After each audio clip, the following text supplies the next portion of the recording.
probably already know the origin of the phrase going all in. It's a poker term, actually. It means that you've got all your money or all your chips on the table. So, for example, in a poker tournament, you're only given so many chips to play with. And there comes a point in the tournament where you have to decide, and the stakes have gotten so high, you're going to have to choose whether you're going to go all in. Are you going to risk everything you have, put it all on the table, pull it all out there on this one hand? And so before you do, you got to know, you got to be sure that this is the right time, that you're doing the right thing. You know, you got to be thinking about the cost. Is this really what I want to do? Because once you're all in, it's too late. You're committed. And there's things in life that are like that too, things where we have to go all in. We don't get the choice of kind of experimenting. It's all in. One of those things is skydiving. I've never gone skydiving, but when you go skydiving, you're pretty much all in. Like there's a moment when you're up and you're in the plane and you're holding on to the edge and you're getting ready to let go, and you have to be pretty sure that this is what you want to do. Because once you let go, you are all in, right? You can't get halfway down and say, I changed my mind, I want to get back in the plane. It's too late. Once you let go, you're all in. So you better have thought about it. You know, you better trust the person who packed your parachute, for one. And you got to be sure that it's worth it. Is letting go right now, is doing this really worth it? Am I ready to do this? Am I ready to go all in? Relationships can be like that too. You know the romantic movie where the guy is trying to decide, am I going to say those 3 words? Am I going to say, I love you?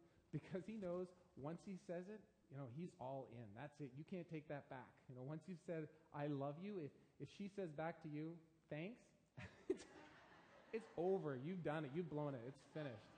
So you better be sure before you say that you're really sure that this is the right time and the right place and the right person to say those words. You're all in. Our church had to go through an all-in kind of moment with this renovation, didn't it? I mean, you know, we couldn't just rent a backhoe and start digging out the backyard and say, well, we'll see how it goes. You know, we had to spend years thinking and planning and praying. We had to meet with architects and acoustic engineers and finance people, and we had to pray together and really know that, first of all, this was a good plan, but most importantly, that this was where God was leading us, that this was really what we were meant to do, that this is the direction we were being called in, that we were doing God's will. It was really important that we all knew that together and that we all believed that because we were going all in. On the passage that we read this morning, in the passage that we read, Jesus is talking about going all in. In fact, he's talking about what it means to be his follower and his disciple. And he's talking about the cost. And it comes at a time in Jesus' ministry where he has run into a number of people who are just not fully committed. You know, they're half-hearted to what they're doing. You know, he's seen religious leaders who are more worried about their plates at the table than about serving God. He's met a brother whose fixation is on whether or not he's going to get his share of the inheritance.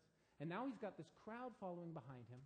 They're kind of just along for the ride. They want to see what happens, you know. Well, we'll hang out with this guy until things change and we'll go with somebody else. And he wants this crowd to know what it means to follow him because he knows the path he's on. And he knows that the road he's on is leading to the cross. He's going to die on our behalf. He's going to give everything, put it all on the line. And he knows that the crowd's going to turn on him.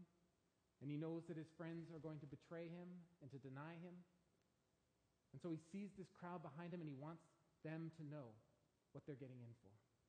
And so he literally turns on the crowd. He turns on them and he says to them, unless you are ready to hate your father and your mother, your spouse and your children, your brothers and your sisters, even your own life, then you can't be my disciple. You can't be my follower. And that is shocking. It was shocking to them and it's shocking to us. I mean, don't we come to church so that we can become better spouses, so we can become better parents, so we can become better children, better brothers and sisters, so that we can maybe even love our own life better, to understand what God's doing in it and to fully embrace it. And now you're telling us we have to hate all those things to become your follower? It doesn't make sense. It's harsh. Well, it helps a little bit to understand the context of this. The phrase that Jesus is using, it's a Jewish expression. It's a way of speaking that comes out of the Hebrew. And in the Hebrew, you don't have comparatives. Like you can't say more than and less than, greater than or less. And so when you wanted to talk about loving something more than something else, you would say, well, you love the one and you hate the other. And so what Jesus is saying very harshly is he's saying, you need to love God. You need to love me more than you love anything else in your life. All the family, all the people you care about, I need to come first. You need to reorganize your priorities around that relationship. And then he goes on to give some examples of what he means about counting the cost before you go in. You know, he says if you're going to build a tower, you wouldn't start building the foundation before you knew you had enough money to finish it, because you get it half done and then you'd have to stop and you'd look like a fool. You know, like our renovation, before you start something like that, you need to know. You need to know the cost. And he says if you're a king going into battle, you know, you want to make sure that your army, you think it's strong enough and big enough to fight the army you're going to see. Otherwise, you call it off because you're not going to win. You need to know in advance that you can afford the cost, that you're ready to face this. And so he says, similarly, in following me, you got to understand the cost before you just start walking along the road with me and calling yourself my disciple. And this is the cost. The cost, he says, is everything. It's everything. Meaning everything else in your life has to come below that relationship. Meaning when you become a follower of Jesus, that is who you are. That is now your primary identity, is being a follower of Jesus. And he says, you know how salt, its primary purpose is to be salty, like that's what it does? And so if you had salt that was no longer salty, well, it's not good for anything anymore. Its reason for existence is to be salty. Now it's not salty. You might as well throw it out. It's not good for anything. And so he's saying, if you want to be my follower, that's the commitment. This becomes the top thing in your life. And if you're not that anymore, if you walk away from that, you're not anything anymore. Following me means going all in. And so if he's talking to the crowd, that means he's talking to us.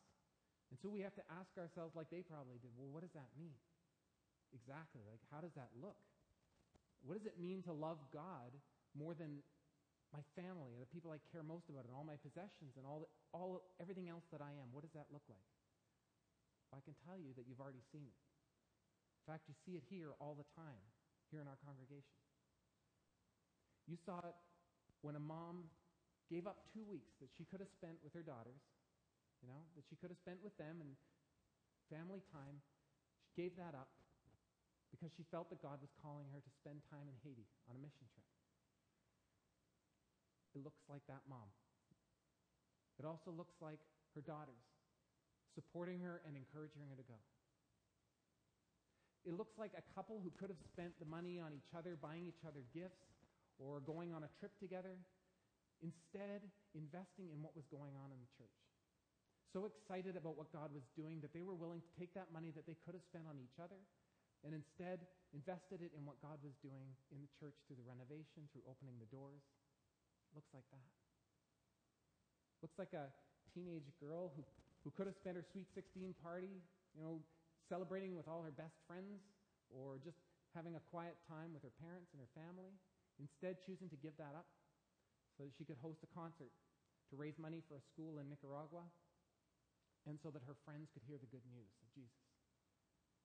And it looks like her parents, who could have taken that money and invested in an education fund or an RESP, and instead investing in the vision that her daughter had had from God, putting that money in to help that dream come true.